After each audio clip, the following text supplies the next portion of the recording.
General Hospital spoilers for Wednesday, May 14th tease that Drew never expected the truth he has just uncovered would completely alter the course of all plans, beliefs, and connections he has tried to maintain all this time. In a town like Port Charles, where deceptions, buried secrets, and power games never cease, he has always kept a fragile line between caution and trust. But now, that line has completely collapsed as he confirms what he once could not believe. It was Portia who was behind drugging him on that fateful night at the bar, an event that seemed random but was actually the starting point for a series of crazy events that followed. Drew remembers clearly the vague daze he felt that night when he left the bar with the simple intention of escaping the pressures of work for a rare relaxing night. But when he woke up the next morning, everything inside him was turned upside down. Fragmented memories, lost data in his phone, a few important documents gone missing. And most importantly, a lingering feeling of unease that someone had deliberately caused him to lose control in that moment. In the weeks that followed, Drew tried to dismiss that feeling, blaming it on fatigue and the pressure from tense negotiations. But then, small details started not adding up. Disjointed pieces began to fall into place when he retraced the security camera footage, analyzed the receipt copies, and especially received an anonymous text, just a few lines, but enough to make Drew freeze. She didn't do it for herself. She did it on orders. That message triggered Drew's investigative instinct. He had worked in positions where even a small mistake could lead to disaster. And this time, he knew he had to uncover the mastermind. But he never imagined it would be Portia. Portia, the one who had saved countless patients with the hands and heart of a doctor. Portia, the one who had shown deep empathy for the wounded. Portia, the one who had stood on the sidelines of political games in Port Charles, keeping herself neutral, staying out of the power struggles. But everything Drew knew about her, or thought he knew, had now become a perfect disguise. The information Drew had could not be dismissed. An anonymous witness, a bartender from that night, confirmed that Portia had handed a small vial to the person in charge of drinks, saying it was sleep aid for a friend under stress. No one questioned it when a doctor made such a request, especially someone known for being dedicated to her patients. But the timing, the dosage, and ultimately the result of Drew being temporarily incapacitated all pointed to this not being a random act. It was calculated. And what made Drew breathless was the question, who was behind Portia? And for what reason? This was not just about drugging him. This was part of a larger strategy, a series of crazy calculations quietly restructuring the power dynamics in Port Charles. Taking down Drew, even for just a few hours, was the perfect move to weaken his position in crucial negotiations, to make him lose the ability to react at a sensitive time, and to create an opportunity for another force to step in and seize the ground he had once held firm. This meant that the people he once trusted, worked with, could now be links in a growing network, and Portia was no longer the keeper of medical ethics, but a central pawn. Drew could no longer follow his old plan. He understood that all his strategies, from protecting Wiley, supporting Willow, to forming alliances with Carly and Jason, were being monitored, manipulated from within. Portia might have worked alone, but she likely wasn't the one giving the orders. Her willingness to carry out this act showed someone had absolute power behind the scenes, someone powerful enough to make a doctor compromise her professional ethics to achieve their goal. And if that's true, then the battle Drew was facing was no longer personal. This was a battle for influence, for truth, and for the survival of values once upheld in Port Charles. The situation was going further than he had imagined. Every step he took, every person he approached, had to be recalculated. He couldn't trust the outward appearances of anyone. And what made everything even crazier was Portia's silence after he indirectly confronted her in a brief conversation. Her gaze wavered, but she didn't deny, rebut, or admit it. That silence was the final confirmation that he was right. And from that moment on, Drew knew he would not back down. Port Charles was changing. Moral boundaries were being pushed back. Those who once stood on the sidelines were now the ones dragging others into the darkness. And Drew, with all he had just discovered, would not wait any longer. He was no longer the one drugged in the dark, he would be the one to bring the truth to light. But to do so, he had to overturn the chessboard, expose the hidden pawns, and be ready to face the storm that the truth would surely bring. Carly and Jason sat in the back office of the temporary clinic Carly was using as a coordination base. The soft yellow light not enough to soothe the tension filling the air. On the table were a series of documents, diagrams, lists, photos, and encrypted messages, all revolving around a single name. Tracy. And the target she was silently hunting was none other than her lost grandchild, a truth that seemed to be only family-related but was gradually revealing itself to be a link in a dangerous political calculation chain. One that could change the entire underground power structure in Port Charles. Carly and Jason knew this, and for the first time in a long while, they had to fight together not only to defend themselves but to prevent things from getting further out of control. Tracy's new obsession, a cold determination in her search for the mysterious grandchild, was leaving serious consequences. She wasn't just following clues like a grandmother longing for family. Tracy was mobilizing resources, using international connections, and spending money on underground contacts that had always been off-limits for personal searches. These actions immediately raised questions for Jason. Why was Tracy investing so much in someone she had once tried to push out of her life? And the only answer could be that grandchild represented not just family blood, but a key to protecting, or overthrowing, a much bigger secret, one possibly related to inheritance, sealed funds, or a legacy Tracy couldn't afford to let slip into the wrong hands. Carly, being sharp about the dynamics within the Quartermain family, realized that every move Tracy made was pointing toward Gio, the young man once seen as an outsider, now at the center of underground debates in hospital corridors, company meeting rooms, and social gatherings where every word could be a signal. Carly didn't need specific proof to understand. Tracy believed Gio was the lost grandchild. And that meant Brooke Lynn, along with the entire family, was hiding something huge, something that could break up every existing alliance. Jason saw the danger more clearly. If Tracy were to publicly find Gio, she wouldn't stop at just reclaiming a relative. She would restructure the inheritance, overturn old wills, and use Gio as a strategic pawn to reclaim power in executive boards where she had been sidelined. And if that happened, no one, not even Drew, Carly, or Willow, could protect what was left of the current structure. More importantly, Jason believed that if Gio was drawn into this game without knowing who he was, he would become the pawn, a manipulated person who would ultimately be pushed to the edge with no way back. Carly wouldn't allow that to happen. With all she had lost, she couldn't just watch a young man, who was only beginning to understand himself, be pulled into a dictatorial game like Michael or Morgan had been in the past. So, she and Jason formulated a strategy, not to confront Tracy directly, but to cut off every resource she was using to track down Gio. Jason would monitor the financial activities of Tracy's contacts, check international transactions, and trace the forged identification documents. Carly, with her network of connections, would approach Brooke Lynn, not to coerce her, but to make her realize that her silence was killing Joe's future faster than any truth could. The adjustments Carly and Jason were making weren't on paper or legal grounds. They were adjustments of power, influence, and the definition of who controls information. And that was making everything go further than ever before. Because when Tracy realized her leads were being neutralized, she wouldn't back down, she would counterattack, releasing disorienting bits of information, sowing doubt among those trying to protect Gio.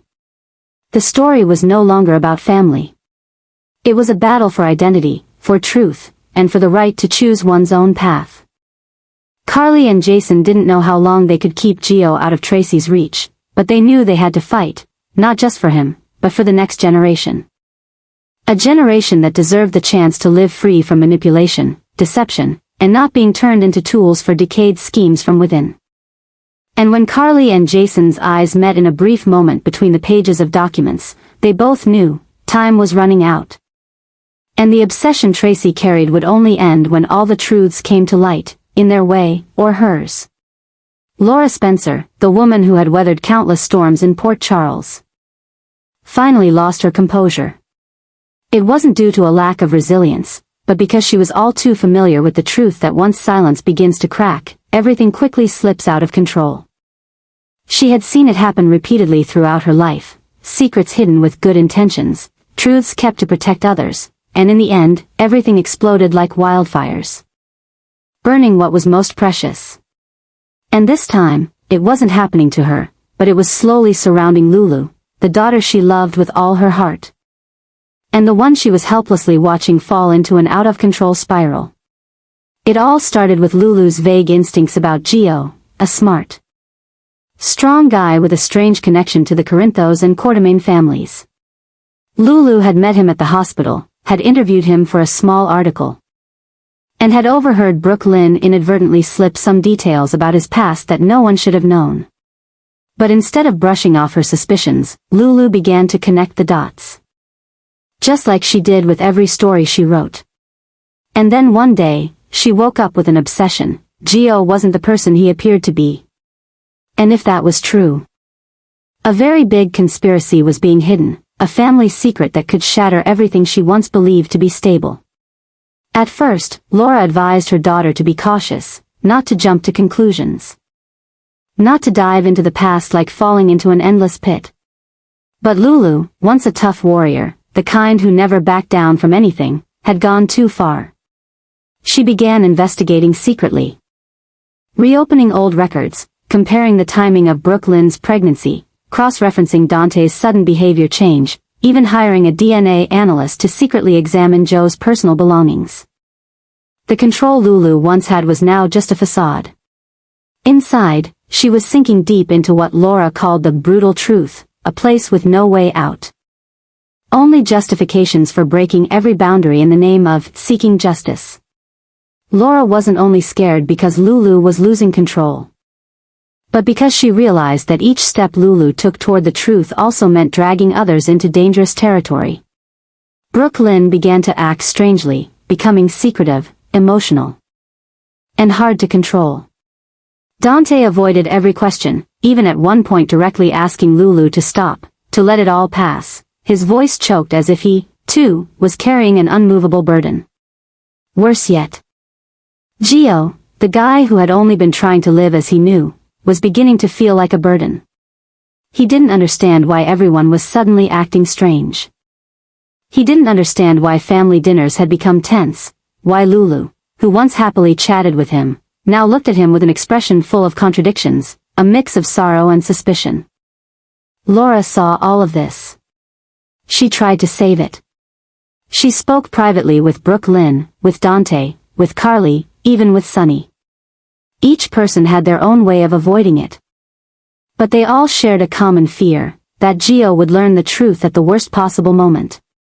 That instead of being guided by love, he would be thrust into the truth by a shocking blow.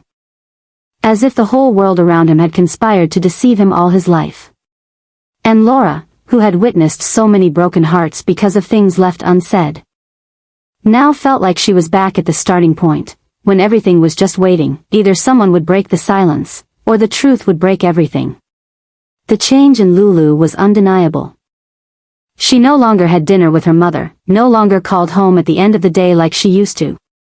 She stayed up all night, rewriting drafts that were never published. She even went to Joe's house one rainy night, standing silently for hours without ringing the doorbell. When Laura asked her what she was doing, Lulu only said, "I'm wondering whether he should learn the truth from his birth mother or from a stranger." And that was when Laura lost her composure. She screamed, something she had never done with her daughter. "You're not the one to decide that. Not this time, Lulu." But it was too late. Lulu had been sucked into an inescapable spiral of obsession. And Laura, knowing what was coming, could no longer stop it. The shock was building, day by day, hour by hour. Gio was about to learn the truth. No one could keep their composure anymore. No one could keep the secret. And poor Charles, once again, would witness another family quietly falling apart, not because of lies, but because the truth was revealed at the wrong time, in the wrong way, and by the wrong person. Laura understood this better than anyone. But this time, perhaps even she would not be able to save those she loved. Alexis Davis, one of the strongest and sharpest women in Port Charles, had never been one to easily back down. Yet this time, after being attacked by none other than Ava, both strategically and in terms of her reputation, she was forced to face a storm that even her lifelong resilience found hard to weather. Ava didn't attack directly, didn't need legal power or a loud media offensive. Instead, she used underhanded tactics, sowing doubt, dividing alliances, and quietly stripping away the influence Alexis had worked so hard to build over the years. This was no longer simply a confrontation between two powerful women. It was a strategic battle between two minds, each knowing exactly when to strike and when to take a step back to hit harder.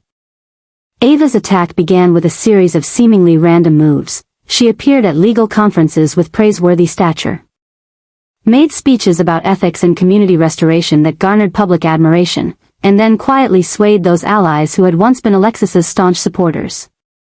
The people Alexis trusted, young lawyers, political advisors, gradually shifted their attitudes. They didn't fully withdraw, but began to hedge their support. Alexis's calls were delayed. Meetings were rescheduled without reason, and the initiatives she proposed were blocked with no clear explanation.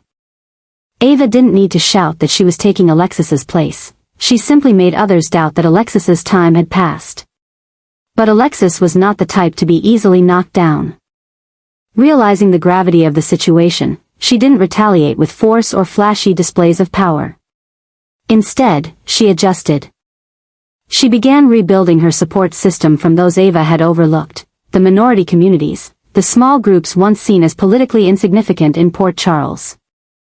She returned to the courtroom quietly but fiercely, proving her competence through highly humanitarian cases, generating a powerful wave of empathy among the public. Alexis understood more than anyone that to regain the upper hand, she couldn't fight Ava on her terms. She had to change the entire playing field. And during this process, a new adjustment began to take shape. No longer was it Alexis fighting Ava as two isolated opponents, but Alexis was reshaping the power dynamics, aligning with those she had once viewed as adversaries, building a completely new front, where power didn't lie in votes or titles, but in the ability to shape public opinion. And just then, a major shock hit. Ava was found to be connected to a charity that had previously shown signs of financial misconduct. No one had clear proof yet, but it was enough to make those who had been on the fence begin to lean toward Alexis. Once again, the balance of power began to shift. This event was not the end of Ava, but the beginning of a new form of pressure that Alexis was cautiously setting in place. She didn't seek public revenge, but instead made Ava a figure of suspicion in the eyes of the public through a series of actions that seemed independent but were actually part of a new strategic plan. These moves, quiet, strategic, sharp, were pushing the battle to an unprecedented level. And the craziest thing was, Ava knew it, but she couldn't prove it, couldn't rally support like before. Because anyone could be someone who was subtly persuaded by Alexis. As Ava struggled to maintain her image, Alexis quietly returned to important forums, proposed new laws, engaged with the media. And most importantly, she did it all in silence, with the cold gaze of a woman who had long since grown accustomed to betrayal, and was now back to take control of everything that once belonged to her. Ava hadn't collapsed yet. She still maintained her sharp exterior, still smiled when needed, still hosted fundraising events, and appeared on magazine covers. But in her eyes, a thin veil of fear had started to creep in, because she knew Alexis was slowly reclaiming every position, every person, every fragment of power she had lost. The story between them was no longer a clash between two strong women. It was a reminder to all of Port Charles that peace was only temporary, and that in a town where everyone had a past, the person who knew how to exploit the mistakes of others was the one who could decide the future. Alexis had emerged from the shadows, not as someone rebuilding her honor, but as someone taking control of the game, and this time, she didn't just want to regain her position, she wanted to make Ava the symbol of failure for misjudging someone once considered weak. And in a Port Charles growing more turbulent by the day, this crazy change had never reached such heights before. Willow stood motionless in the silent room, her eyes fixed on the void. Feeling as if the world around her had just collapsed. She had endured so much pain, from illness and loss to being betrayed by those closest to her, but nothing had shattered her heart like this. The truth she had just uncovered wasn't just a sudden blow, it was a deep, lingering wound, cleverly disguised by lies and actions that were supposedly meant to protect her. Willow had known that Michael, the man she had always loved despite the distance, hadn't rejected her on his own at the rehabilitation facility in Germany. It was Drew who had orchestrated everything, manipulating events so that the meeting never took place. And that betrayal, from the two people she had once seen as her only support, left her feeling suffocated within her own heart. Willow had never understood why Michael, the man who had held her hand through countless desperate nights, who had promised never to leave her behind, could quietly walk away. When she went to find him, filled with hope and weakness after a life-and-death battle, she was met only with a cold rejection through a medical staff member. She blamed herself, thinking perhaps Michael no longer wanted her. That the separation between them was the inevitable result of a love that wasn't strong enough. But now, when the truth came to light, when she learned that it was Drew who had been pulling the strings, manipulating and even paying to stage the breakup, everything inside her shattered. It wasn't just the hurt of a wife, but the utter pain of a person being stripped of the right to know the truth, to decide for herself her emotions and the chance to heal. Drew, whom she had once tried to trust, whom she had thought was her companion, now appeared with a completely different face. He was not merely someone who had fallen into crisis after a scandal. He was someone who had learned to manipulate emotions, create his own script, and turn Willow into a part of his control strategy. His actions in keeping Michael from seeing her weren't just unethical, they were a form of psychological manipulation disguised as protecting her from harm. But it was that very suppression that was the deepest wound. Because without it, Willow and Michael might have had a chance to clear the air, and she wouldn't have had to endure the long, solitary torment. The sense of betrayal by both Michael and Drew left Willow feeling more lost than ever. She couldn't clearly define where Michael's fault lay. He seemed to have been led, manipulated, and blind to what was really going on. But she also couldn't forgive the fact that he hadn't questioned things, hadn't doubted, hadn't come to her before believing what others had said. His passivity had unknowingly played into Drew's hands, allowing Drew to sever the last connection she had with the man she had once thought would be her partner for life. And in the midst of this chaos, Willow began to feel as though she was being pushed deeper into a new form of suppression, no longer in the form of illness or family conflict, but a system of relationships controlled by lies, power, and the distortion of truth. She no longer had control over her own life. Every decision, every relationship was being shaped by someone else. And she, the woman who had overcome a life-threatening illness, who had fought for the chance to live, now found herself drowning in a new wave, the powerlessness within herself. The truth didn't set her free. It only made her feel imprisoned in another kind of cage, where the guards didn't need keys, just control over information and emotions. Willow began to feel like she was losing herself, and that terrified her more than anything. Because if she no longer made the decisions about her own life, then who was she? A mother torn from her children by those closest to her? A woman prevented from facing her ex-husband because he needs to heal first? Or just a name being used in a series of strategic moves to reshape the balance of power within the Corinthos Quartermain family? Willow understood that she could no longer remain still. She needed to reclaim her voice, to ask questions, to make people look her in the eye and speak the truth. But at the same time, she knew that would have consequences, perhaps a complete break with Michael, an unavoidable confrontation with Drew, perhaps even facing her own deepest wounds. But now, there was no other choice. Because if she didn't reclaim the right to know, the right to decide, the right to love and choose, then she wouldn't be Willow anymore. And in that moment, Willow knew that a new journey was beginning. Not to win back love, but to reclaim herself, the woman who had once lost everything, and was now facing a new wave that threatened to drown her, unless she learned how to swim to the surface.